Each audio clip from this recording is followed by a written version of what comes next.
Welcome back aboard the great ship, the Space Show. I tried to be business, Rebecca. Did that? Well, sort of. No, all right. It's businessy. Lower your just a little bit deep. On the Space Hi. Show. Thank you for calling the Space Show. Oh, there you go. That's front desk, Rebecca. Space Show hotline. I'm your host, Lieutenant Commander Rebecca Frost, That's joined it. by Admiral Kerry Jackson and Ensign Tony Eccles from the lower decks. Lower decks. Today's going to be a bit of a shorter episode because we're talking about the season 5 finale of Next Generation and the season 6 premiere of the Next Generation Times Arrow parts 1 and 2. Mm-hmm. And can't wait to get into it because Lower Decks is once again the gift that keeps on giving, and I found myself pleasantly surprised. Yeah. So, let's see. Where are we in this timeline? Picard and the Enterprise are urgently called back to Earth to see the results of an archaeological dig that reveals aliens may have visited the planet in the 19th century. What? They find who could have possibly predicted? They find evidence of triolic waves inside some caves, and they are used by very few species, even today, and none, of course, in the 19th century. No. Triolic waves come from an energy source that has a deleterious effect on every living tissue. Among the many relics, they have found one that is totally out of place. Among the relics, they found a few. One is a pocket watch with the initials SMC? I don't know. Samuel Clemens. SC, yes.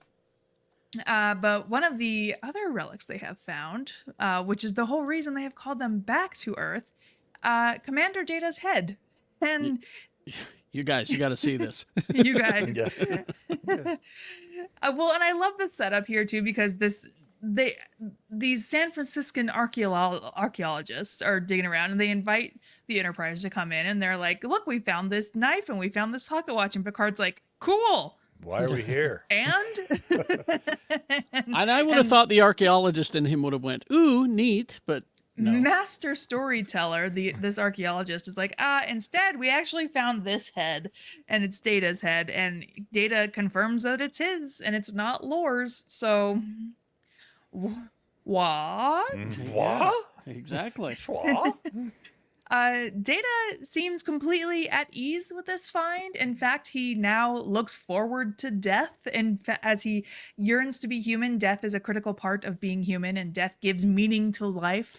I did like that little talk that he had, because everyone was too. Everyone was very upset. He says, well, first of all, I don't have feelings. Second of all, I was, going to live forever, and all my friends were going to die, and that would be bad. And I don't, now there's an end. I can see an end. Yeah. Even more human. Yeah. He was a little cruel in that he was like, well, I was just planning on making new friends. Once again, don't have feelings. Yeah. I'm gonna live forever. I will just make new friends. And this is something that I do struggle with quite a bit with Star Trek when they deal with characters like Data who do not have human emotions. What do you mean you're not sad? And Riker of the whole group is the most upset out of like everybody, even more than Geordi. And it's like they just met Data or something. Yeah. It's only the 6th season at this almost. Like, for real. Everyone else is just like devastated, and who even knows when this will happen. It could happen in 1,000 years from now. So it might even be his new friends that he made. Yeah. These people could be long dead before Data finds himself in the 19th century. Yeah. So the triolic waves mean that the aliens who use them are shapeshifters of some kind. Finding another fossil of a single-cell organism indicates that it originated on Davidia 2 in the Marab sector. All of these titles for things. Yeah. And so they go there. On the planet, Data encounters triolic waves as well as a temporal distortion. The magnetic signature of the waves is the same as the one encountered on Earth. Picard sends a team of Riker, Worf, Deanna, and Geordi, and Picard holds Data back for his own safety. Data tells Picard that even he cannot cheat fate, and Deanna can sense life and humans, but they can't see anyone. She can sense hundreds of life forms who are terrified. Geordi postulates that the beings are being phase shifted by 0.004%, so they are occupying the same space but not at the same time. I gotta tell you, this whole thing that they were doing in this cave, it's above my pay grade. Yeah, it's Science trippy. fantasy, science fantasy, science Yeah. fantasy. Ah. It's heavy science. Yeah, it's like even scientists would go, "Huh? You're doing what now?" Yeah. Uh, Yeah, they So- just made it all up. Data is he is capable of phase shifting with that minute degree of accuracy and volunteers to investigate, to which Picard agrees. Data phase shifts, and he describes aliens who are 2 meters in height, silver gray in color. This part of the episode, really cool and really reminiscent of like 1960s sci-fi almost, because the way he's describing the aliens and like what he sees, and I was like, wow, I hope we don't see this. I hope that we just get an audio description of this, because that to me is a lot scarier, I think, than Because you're creating it in your head. Yeah. than what we like actually do see.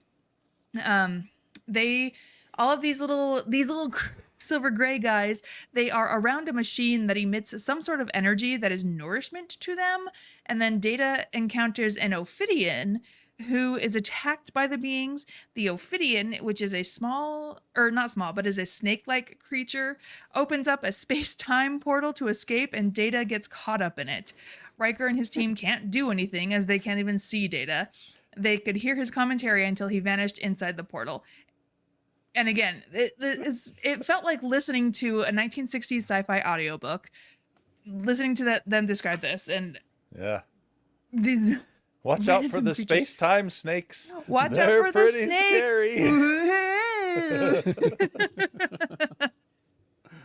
So Data suddenly finds himself transported into 1893 San Francisco.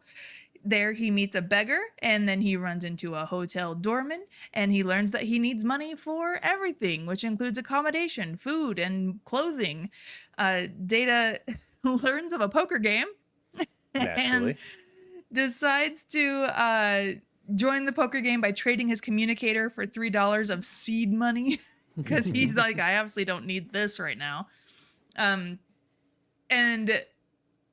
I love this. Literally happens in the span of like 3 minutes. Data's like, poker, joins the poker game, and then in the next scene he's got all of these new fancy clothes and a new fancy hotel room. Living large. I feel like we got ripped off.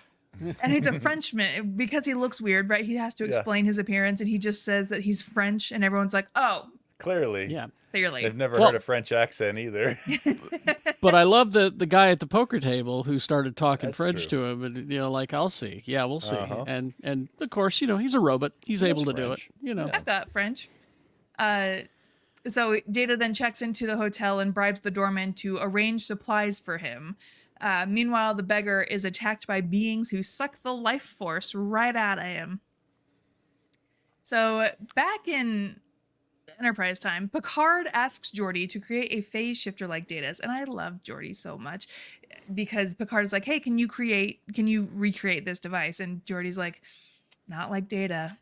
Oh, Data. Yeah. Perfect in everything he does. It's Picard- almost as though we don't need humans on a ship, but that's another episode. Oh, you want to trust your life to AI? The thing that's telling us to eat rocks? Who's telling you to eat rocks? Is someone There wa- telling? There, like a couple of weeks ago, Google was like, if like you, I think it was if you typed into Google, how many rocks should I be eating per day? Google AI was like, oh, you should probably eat around like 1 to 2 rocks a day. Okay, a Oh, lot of I've been eating too many. hang on, a lot of problems with this. Who's asking Google? These are the kinds of questions the internet asks AI, large language Oh, okay. models, To to show the mess rest of with us them. humans Yeah. how stupid it is. Yeah, yeah. All right. Okay. Anyway, go So- ahead. So Picard is talking to Guinan, and Guinan tells Picard that he has to accompany the away team, which is unusual because captains typically hold back, because otherwise who's going to be in charge of the ship? Guinan says that Wait if a Picard... minute. Didn't Kirk go on every single away mission? That was a different Well, time.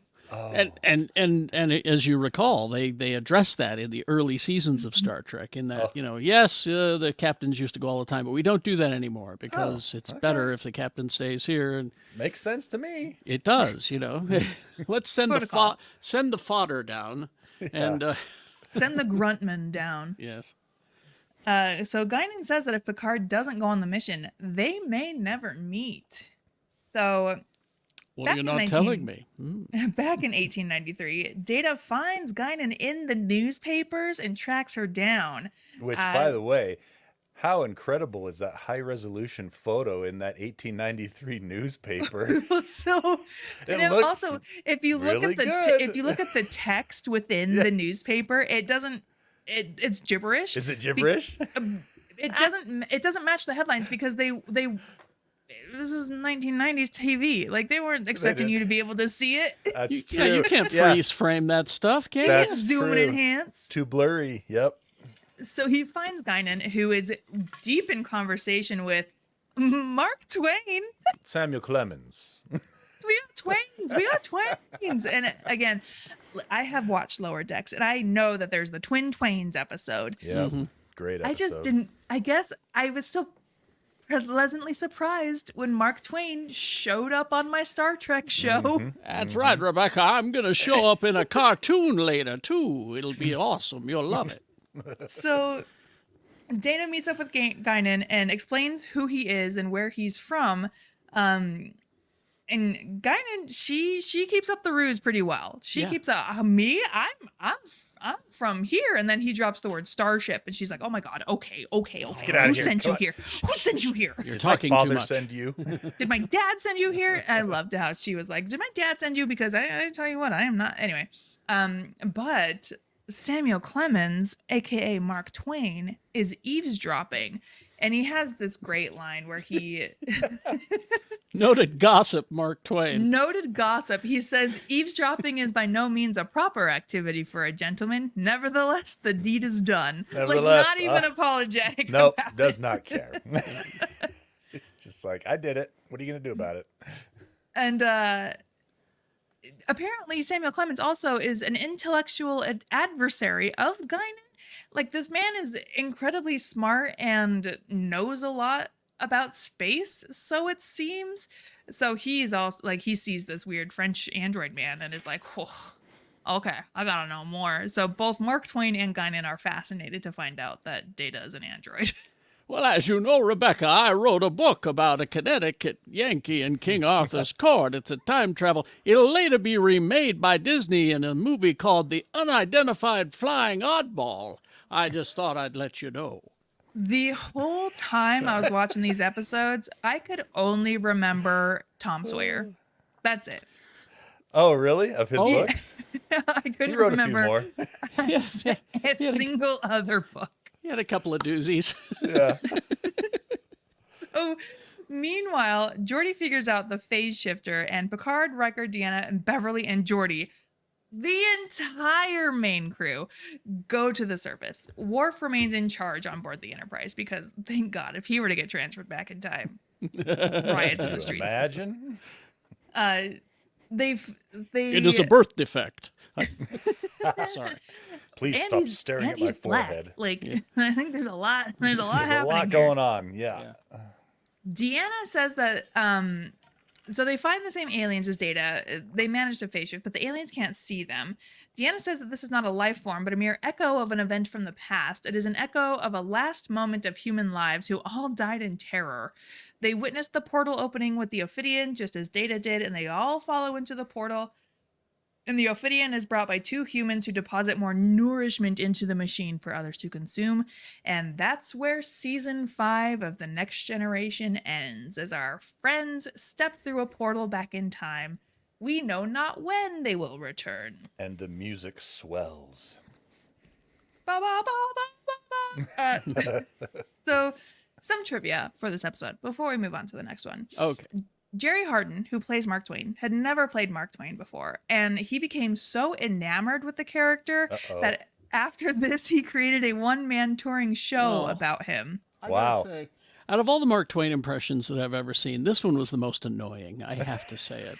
There's another piece of trivia. I haven't included it, but there were complaints about his impersonation of Twain, and there's technically no recordings of Mark Twain, so we don't really know how he spoke, but there is a recording of one of Mark Twain's friends doing an impression of him. Did it sound spot on? And it sounded pretty similar. Interesting. Yeah. Yeah. Oh, I just, because I've seen a lot of Mark Twain. You have no idea how many Mark Twain one-man shows there are. I mean, it's just And ridiculous. you've seen all of them? I've seen a few. They used to broadcast them on television. This box that Well, Kerry, yeah. this is the perfect time to introduce my new one-man show, Ensign Tony Eccles. Tony and Eccles. Mark Twain. Tony Eccles is Mark Twain. Mark Twain, a.k.a. Samuel Clemens. Tony Twain. The executive producers, Michael Piller and Rick Berman, had at first not wanted to end season 5 on a cliffhanger, but they changed their minds when Deep Space Nine went into production at this point. And Piller remarked, because of all the attention DS9 was getting and the rumors that Next Gen was shutting down, we wanted to send a message that the show was alive and well and continuing to grow. Well, that message doesn't come across these days when shows end on a cliffhanger. Now it's just like, are we it could getting be a another cliffhanger season? forever. Is it going to come back? I don't know. And then this is also the last time that Gene Roddenberry is credited as an executive producer of a Star Trek production, almost 1 year after his death. Oh, there you go. Very sad. So, a few months have gone by. I hope you all had a great summer in the year 1992. 92? Oh, yeah, I was 7. It was a good time. I was 3 years old. Shut up, both of you. Just learning how to use the potty. Meanwhile, our friends, in order to catch the malicious time-shifting aliens, Picard and some crew members used their knowledge of time travel to follow Data and their still inexperienced Guinan on Earth in the 19th century, where author Samuel Clemens, a persistent inquisitive suspicion, is onto them. Clemens is convinced that the time travelers from the future can only cause trouble in this present time and is determined to expose them, so he watches Data and Guinan closely. Previously on Star Trek The Next Generation, Samuel Clemens, I don't want to say he was being racist, but he was talking in such a way where he was like, time travelers are coming back to the past from the future, and they're here to ruin everything, and I am here to stop them. He's not racist. He's chronist. Thank you, Tony. He doesn't There we like go. time travelers. Thank you. I think we can all agree. These here time travelers coming back. We're into their futuristic doodads ruining our society. What's there to ruin? Yeah, right. How is technology going to ruin, I mean... Next thing you know, we'll have these televisions. I don't know. I think this is Next thing terrible. you know, I won't have to write a single word, and the computer will do it for me. That's right. Are you guys aware of NaNoWriMo, National Novel Writing Month? What? Okay, so NaNoWriMo, every November, there's like this huge thing that happens for writers called like National Novel Writing Month. And the whole deal is to like write as much as you can in the month of November. Okay. And the people behind it have come out and said, hey, you can use AI. Oh, really? That's bullshit. Everybody is like, not what good. are you talking about? That is bullshit. Mm-hmm. That'd be Yes. like, November, first of all, is mustache month, not writing month. Movember, But, yeah. but Multiple secondly, things can be true. All right, fine. But secondly, that'd be like saying, yeah, you could get a fake mustache for November and just get a really long fake Yeah. mustache. It's fine. Yeah. It's the same He's thing. right. He's right. Yeah. Anyway, he was right. Okay, maybe Samuel Clemens was right to be afraid. Maybe he was. Like Kerry said, I think we can all agree. Next thing you know, there'll be slushy machines on every corner. It's just a Well, terrible don't threaten thing. me with a good time. Taking our jobs. Beep boop. Meanwhile, Beverly is not convinced that so many people are dying of cholera, as it is not very virulent. She finds no electrochemical activity in the brains of the supposed cholera victims. She postulates that the aliens are draining the humans from the past of their neural energy and feeding it to the silver alien beings in the future via the machine. And I honestly don't see a problem with it. I was thinking the same thing. I'm sitting there. Okay, so here's the thing. There is Picard's like, if you were going back in time, or no, it's Riker. Riker's like, if you were going back in time to steal the souls of the living, when would you go? And Beverly is like, I would go to a time when disease is rampant. Well, here's the thing. This is all they had to do. So if they have control over the traveling the timeline, look and see who's going to die from these diseases, and you go harvest them a few seconds before they're going to die. Boom, they're going to die anyway. You get your fuel. Everyone's happy, and your Listen. My society man's got a point. thrives. No, My man's got a point. both of you need to rewatch Soylent Green and reread The movie Soylent Green. and reread A Modest Proposal. Carrie, Okay, I descend from Vikings, and you know what we used to do with our old people? Push them off a cliff, okay? And this is far more humane. disappointed in both of you. And so is Samuel Clemens. He's very upset. So the alien shapeshifters are shown to be moving around and amongst the humans. Beverly and Picard figure out that most deaths are happening in a particular hospital, so they go to the hospital. I think Beverly wins this episode for costumes.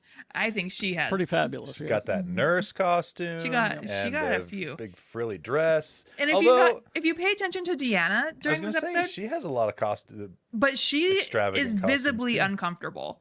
Like she The corset? Yeah, Oh, like yeah. you see her I you saw see her that. sitting on the couch and she's like trying to adjust. And she didn't say anything about it, did she? I thought No. for sure she was going to say something about it because it was not subtle when she That was. is exactly a missed opportunity for the writers there to comment about how ridiculous the corset is.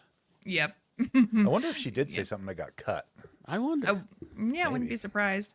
So Geordi creates a triolic wave detector, which will act as their alien alarm. Beverly finds the aliens in the hospital looking for their next victim. Again, they're in the hospital. They're on their way out. See? That's what I'm saying. But before they get caught, they time shift back to their present time, but not before Geordi gets a hold of the cane, which is shaped like the Ophidian. They Which try to... I'm pretty sure was a rubber snake on the end of Oh, that cane. 'Cause totally. I swear I saw it wobbling as they moved it quickly. I'm just like, you guys couldn't have sprung for a little like sculpture, a wood carving. Come on. They try to activate the Ophidian but can't focus its time portal for more than a few milliseconds.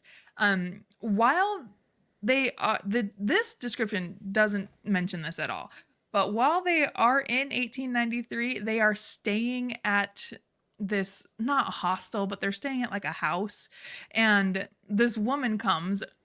She demands to be paid because they are staying here and they are not paying her, and Picard is just a master deflector. Yeah. And they all pretend to be practicing. They're a traveling acting troupe, and they are practicing for A Midsummer Night. Well, that's something I think that Patrick Stewart has learned from real life, is that the power of acting can solve most any problem. That's right. Well, and then they get her involved in it so that she leaves them alone. It's all so farcical, and I love it. I love it so much. And it was interesting too, the different roles that the people took when they went back in time. Beverly was obviously a nurse, doctor related stuff. But then Riker's a pretends to cop. be a cop. At first I thought he actually was, and I'm like, how did he become a police officer in a day? And then you find out that he's faking it. Listen, if anybody should be a cop, it's Riker. No, I agree, but Yeah. I just like how he totally faked it. And then Picard is just like a handyman. A guy. Like he's just a guy in like Well. in regular clothes, nothing special. Well, he learned all about that kind of stuff when he was living that life in one day episode. So But That's true. I really loved how he's like, we're a traveling acting troupe and we are practicing for, and you can see him go through the databanks of his brain for like, okay, what would be a play that would be around in this time? And he's like, fucking Shakespeare. you can of always go course. Shakespeare. It's Always go Shakespeare. And you see the realization where he's like, Shakespeare. obviously. A Midsummer's Loved Night. it. Loved it. Yeah. There was an original version of this where they were supposed to have been in 1893 for a few months, and Picard was to have opened a cafe, and everyone Awesome. was supposed to give him a hard time about how bad the food was. Awesome. That would have been so It good. would have been funnier if it said, "Yes, I'm going to name it Starbucks after a character in Moby Dick." Anyway. So Data has also, because keep in mind, our group of friends and Data, they are still separate at this time. They have not found each other yet. So Data has also created a time shift locator device using the things that he has bribed the bellboy to get for him. Yeah. That stack of money he handed that kid, by the way, in 1893, that had to have been a couple $100, which is Yeah. an absurd amount of money at the time. And Which he's is why just the like- kid was like, I'll do anything. Yeah. I'll do anything you want, sir. He's like, keep the change. Oh, yeah. And the anvil scene, that was great, too. Yeah. Yeah, where Data's like, just lifts it up. He and he's lifts like, up oh, with right. one hand. Oh, clunk. Oh, my arm. Oh, I right, must this is have heavy. strained it. So he creates a time shift locator device, and he also reaches the hospital where he links up with our friends and shows up horse-drawn carriage, and everyone just Betcha. hops in the carriage. Picard on the Rides back. to the Yeah. rescue. Yep. Data introduces Picard to Guinan, who has found a way for Data to access the mine shaft where his head was found in the future. At the cavern, Geordi determines that it's the same size and shape as the one that they found on Davidia 2. Geordi speculates that the two caverns act as focal points for the time shift. Samuel Clemens, as per usual, was keeping an eye on these activities and follows them into the cavern. Before Geordi can test the device, the aliens time shift into the cavern and try to seize it from him. Data hurts one of the aliens, seizes it back, but then the ensuing explosion severs his neck, just as we saw in the beginning. Lisan al-Gaib as written. I mean, clearly Data is set up like a rock'em sock'em robot. If you punch him in the chest hard enough, his head just pops right Pops off. right off. And Samuel Clemens, who is he? The Gladys Kravitz? I mean, he's the nosy neighbor. He's Yeah, 100%. He doesn't want these time travelers taking all their jobs. And in the After. meantime, when he's not spying on them, he's telling everything to this reporter, And it's like, okay. Well, and then also the bellboy is like, hey, because Samuel Clemens breaks into Data's room with the help of the bellboy. And the bellboy's like, hey, I got a story for you. My life story. And Sam Clemens, he has the perfect response for this. It was because absolutely perfect. Because how often do you think people are like, hey, you write jokes, I've got a joke for you, right? Like, how many times has he heard this? And he's like, well, there's nobody better to tell your story than you. And this kid, Jack London, is like, that's exactly what I'm gonna do. I'm gonna go to Alaska. All right, Call of the Wild. It's Yep. It'll be a boring book that kids have to read in school. It felt so out of place It because I was was. like, Jack London? Yeah. This kid? I don't know. They definitely just wanted to be able to throw another name cameo in there, That's what it felt like. So Picard stays behind as everybody else, including Samuel Clemens, follows the alien back into the 24th century onto the cavern on Davidia 2. Data's decapitated body is recovered in the 24th century as it passed through the time portal. On the ship, Geordi tries to attach Data's recovered head, the 500 years old head from previously, to his recovered body. Picard saves Guinan back in the 19th century, which, if you remember, Guinan talks a whole lot about how there was a bald man in her past who helped her. The hurt alien is alive, and Picard tells her that his crew will destroy the time portal on Davidia 2. But the alien tells Picard that the time portal will only amplify the destructive force and hence destroy Earth in the 19th century. Picard uses an iron filling to encode a binary message into Data's memory circuits. As Geordi attaches Data's head, Data tells Riker to stop the photon torpedo attack on Davidia 2. The plan is now to rephase the photon torpedo so that they limit themselves to the current space-time. There's so much science happening. Yeah. So Geordi's working on that. Riker decides to go back to get Picard, but the phaser energy will keep the portal steady enough for just one person to pass through. So our friend Samuel Clemens volunteers to travel back to the 19th century to send back Picard. The scheme Who? works as planned. He has now come around, and he's a big fan of the He's like, future. "Hell yeah, time and travel." Yep, and This shit everything that it rocks. entails. Yeah. The scheme works, and Picard gets the phaser and the Ophidian from Clemens, uses it to get back to the cavern on Davidia 2. Data picks up the activity from the Enterprise and beams him up just before the photon torpedoes, modified by Geordi, slam into the planet, destroying the cavern. There's a moment between Samuel Clemens and Picard that I thought was really sweet and really wholesome, where Samuel Clemens, he comes and he has to memorize what he has to tell Picard, right? So he tells that to Picard, and Picard is like, "Cool, thank you. I so wish that we had more time together." And Samuel Clemens is like, "Me too, dude. You must be on your way." Yep. And I thought that was such a sweet moment, and I really liked that moment. That's all. I agree. Nice. Anyway, so and everybody's fine. Everybody's fine, and we get those fun books from Mark Twain. And he almost takes his pocket watch back in the cave. And then he after decides everyone to left. leave it. And he leaves it. And then the camera moves and pans over, and you see Data's head right there next to it. So there was a loose end, though, in this that they did not tie up. Data's communicator that he sold for £3 Oh yeah. is still in the past. Wait a minute. Didn't he win it back? No. Oh, he might have won it He back. might have won it back. They didn't say, though. They didn't say They didn't whether he say. got it back or not. But I'm the one assuming sold he for won it $3, back because of the seed money. But I would think because Data's smart enough to know I can't leave this behind. Yeah. So, but yeah, it's still technically a loose end. They didn't tell us. Oh, yeah. Close one. Some trivia for this episode. According to production designer Richard D. James, a museum loaned out a horse-driven fire vehicle for the first time ever, thanks to the power of the words Star Trek. Nice. Also, Samuel Clemens, when he in this episode, I can't remember specifically when, but he asks about Halley's Comet. Yeah. And apparently he has always expressed an interest in Halley's Comet. The body The real was life Samuel Clemens.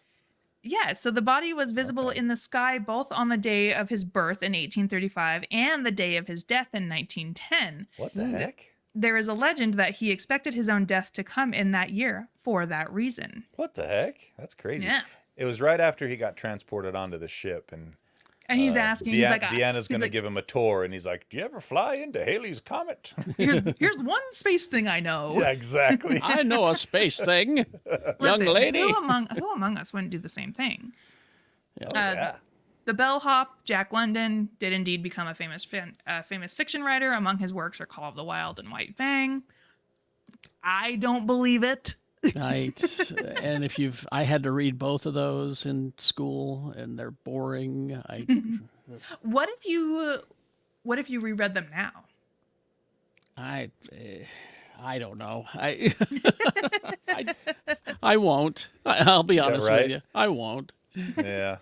And lastly, Data spends the rest of his life with a head that's more than 500 years old. The age of his head never seemed to affect him, nor was that fact ever mentioned again. Yep. Yeah. Oh, When they there you were go. putting it back on, I thought exactly that. I was like, well, his head's going to be way old now compared to his body. Well, I hope that they blew the dust out of it or something. Yeah. What I also like too that like technically, while his head was left there for 500 plus years, he technically didn't go for very long without it. That's true. The body only didn't have it for maybe Like a 20 day. minutes. Yeah, less than a day. Yeah. Yeah. So that's true. Okay. Anyway, that's season 5 finale, season 6 premiere. What do we think? Good It episodes. was a good episode. Well received from the critics at the time. Most notably, on Wikipedia, the first name that is mentioned as a critic, Mark Twain. our very own Scott D. Pierce. Really? Well, First entry right there. nice. September 92, writing for the Deseret News. Scott Pierce, who, as the newspaper's television editor, had previewed the episode, told his readers that they would find the conclusion fresh and intriguing. And he was right. And he was right. Late grade. Raise a glass. awesome. That's so cool. I Yeah. love when moments like that arise in our little lives. Next episode. I'm trying to decide how I want to structure season 6 because technically the next episodes we're going to talk about are Realm of Fear, Man of the People, Relics, and Schisms. But then episode 6 is a Q episode. Ooh. And so I'm wondering if I want to talk about Q or if I want to save it, because also the episode after that features a cliffhanger, Chain of Command Part 1. The episode after the Q episode? So the way I currently have things structured, episode 52 will feature 4 episodes, but Yeah. then episode 53 will feature the Q episode and Chain of Command Part 1. Might I suggest we do the 4 episodes next time? Because there's a lot to unpack in a couple of these.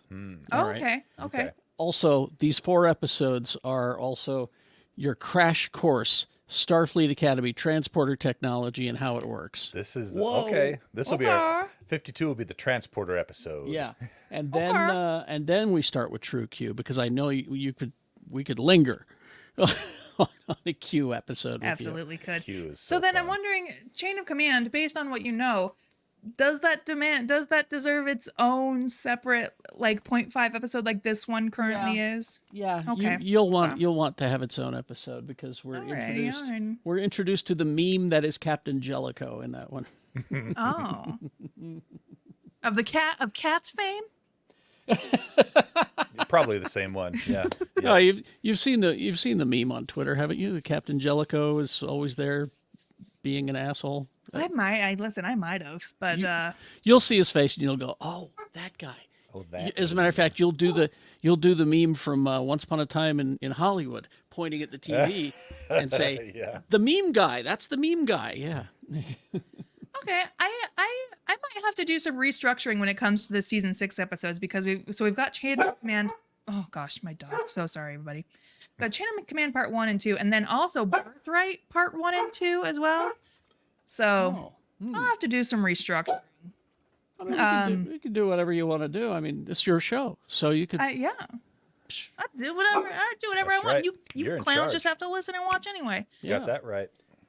Well, thank you once again for joining us on this fantastic journey. And until next time, whatever.